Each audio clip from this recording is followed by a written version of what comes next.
Imagine solving a murder case and the first person you interview is the victim. Yeah, I'm not joking. The victim literally greets the detectives, is present during the entire investigation, and might have actually helped solve his own death while being dead. But before we get there, let's go back a few days before the murder. We open in Crestwood Hills, a sleek, fully automated smart home. And right away, we're introduced to Gabe, a tech mogul who runs his life like a machine. Every single morning, same routine, no exceptions. Skincare, vitamins, exercise, red light meditation. The man is meticulous, borderline obsessive about it. And at the end of every day, like clockwork, the smart blinds come down, the house powers off, and Gabe calls it a night. Same thing, every single day. Until one morning, it isn't. His housekeeper, Eugenia, clocks in like any other day, heads over to greet him. Except Gabe isn't where he's supposed to be. She searches the house and eventually makes her way to what we can only call the TV cave. And there he is. Gabe, stabbed, a sharp object protruding from his chest. What looks at first like a straightforward homicide?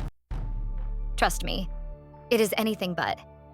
Welcome to Sandy's Timeline, your home for the best TV and movie recaps, told the way a good story deserves to be told.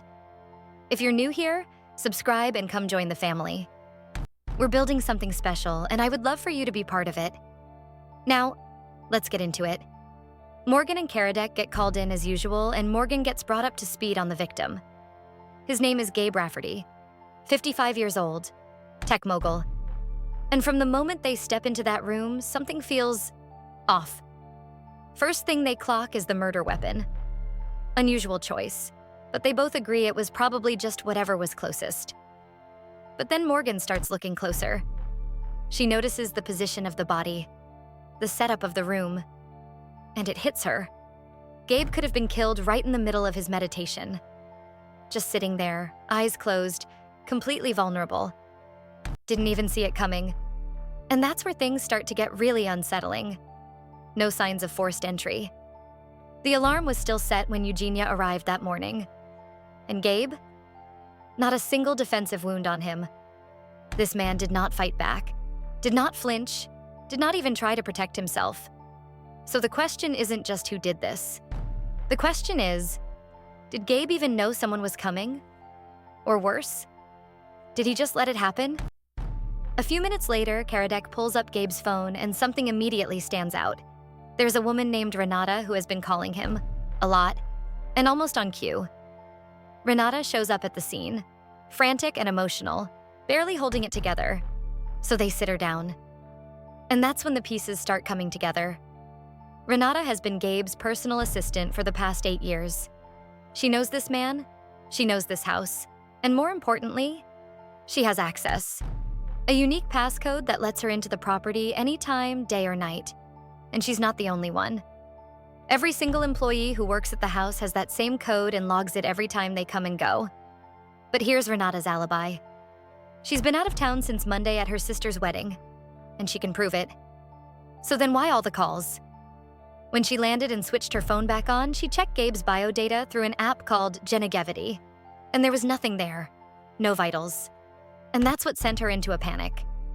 Now this is where it gets interesting. Genegevity isn't just any app.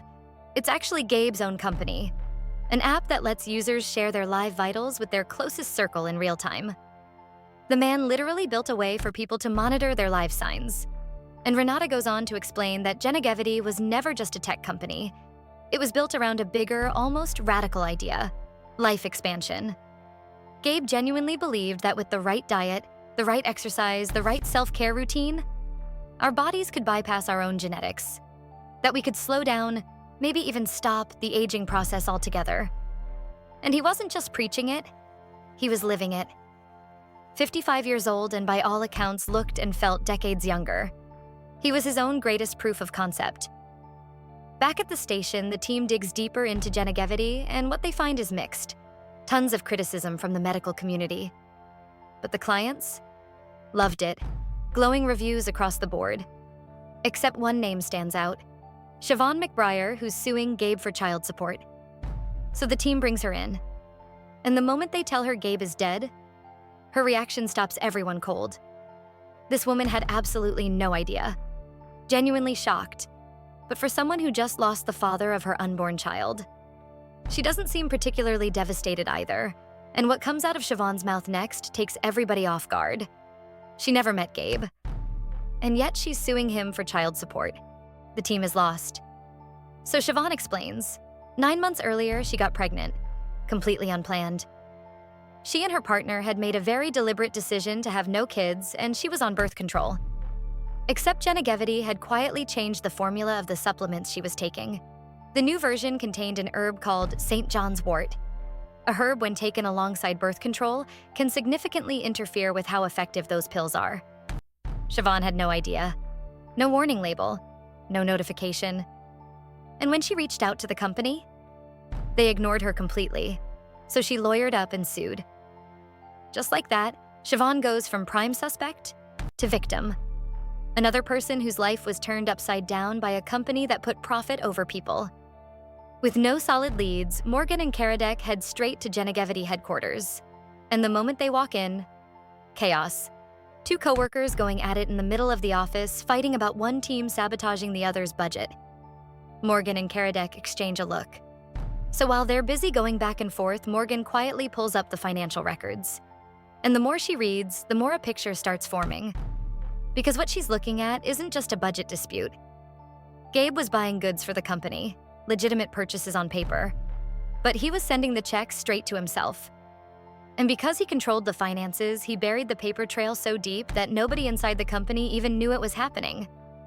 In short, Gabe Rafferty was embezzling his own company. And just as Morgan is breaking all of this down, every single phone in that building goes off at the same time. A pre-recorded video from Gabe, calm, composed, almost business as usual, assuring his staff that everything is under control and that a successor would be announced soon, almost like he knew this day was coming. The investigation then leads Morgan and Karadec to what appears to be a nursing home, except when they pull up, the place looks almost abandoned. The only person there is a staff member named Jesse, who confirms he worked for Gabe. The patients were moved out. Gabe had been pouring money into Brookville's therapy team, the best specialists, the best equipment, because of course he was. The man was obsessed with reaching the absolute peak of human potential. And then Jesse says, "Follow me. I want you to meet someone," and nothing could have prepared them for what they walk into. Because sitting there is Gabe. Except it's not Gabe. It's a humanoid robot, built to look exactly like him. Gabe had uploaded every piece of knowledge he ever accumulated in his 55 years of life, all of it, into this machine. He believed his knowledge was too valuable to die with his body. Remember that opening line? This is that moment. Morgan and Karadec are standing in a room, interviewing a dead man. And Gabe 2.0, cool as anything, recognizes them both immediately by facial recognition, built right in. Morgan wastes no time. First question, who killed you? And his answer? He doesn't know. But he hands them a long list of death threats people had sent him over the years. Then he tells them something crucial.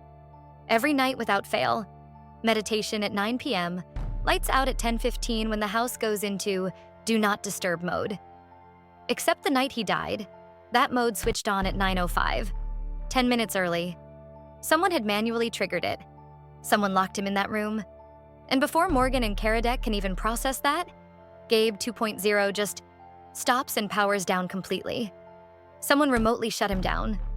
Whoever killed Gabe the first time just killed him a second time. One name from that list jumps out. Mika Astor, the founder of a tech startup that built AI companion technology.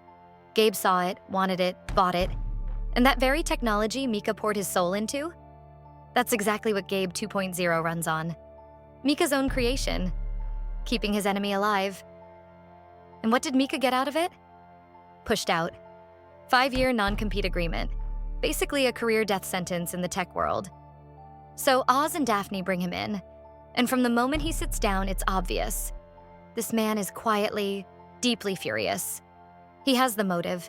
He has the technical skills to bypass that smart home without a trace. And he absolutely had the ability to shut down Gabe 2.0 remotely. Everything is pointing directly at Mika, because Morgan and Karadec head back to Gabe's smart home for one more look. And Morgan notices something.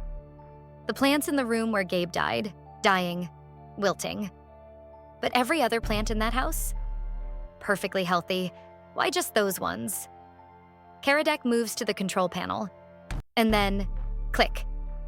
The door shuts behind them. They try the handle. Nothing. Locked in. The air vents kick on, and Morgan's brain connects everything at once. Someone had replaced Gabe's meditation candles, the ones he lit every single night without fail, with candles laced with arsenic. Killing the plants. Killing him. No struggle. No fight. He never even knew, and the do not disturb signal triggered early? That was Mika, remotely sealing the room to make sure nobody walked in. But the person who set all of this in motion wasn't even in the country. Renata, 8 years by his side. She knew his routine down to the minute. She knew exactly which candles he used. She swapped them out before she left for her sister's wedding and walked away with the perfect alibi. But why? 2 reasons. She had discovered the embezzlement, watched Gabe drain the very company that people trusted with their health and their lives. And then Gabe had quietly shut down a cancer treatment research program that Genevieve had been funding. A program that could have made a real difference. A program Renata needed because her sister had cancer. And there was a real possibility she could face the same fate one day. Gabe killed that program. Not because the science wasn't working, but because the money was more useful in his own pocket. So Renata reached out to Mika, a man with his own very deep score to settle. And together they built the perfect crime. Mika handled the tech. Renata handled the candles. The alibi handled itself. But here's the final twist that makes this whole thing even more haunting. Gabe knew. Maybe not who. Maybe not when. But this man who had spent his entire life preparing for every possible outcome had prepared for this one too. The robot. The pre-recorded messages. He built himself a legacy that couldn't be killed. Because even in death, Gabe Rafferty wasn't going anywhere. And that is High Potential Season 2, Episode 12. And if you thought this one was wild, the episode above this one is a murder that happens mid-air. And I'll catch you in the next one.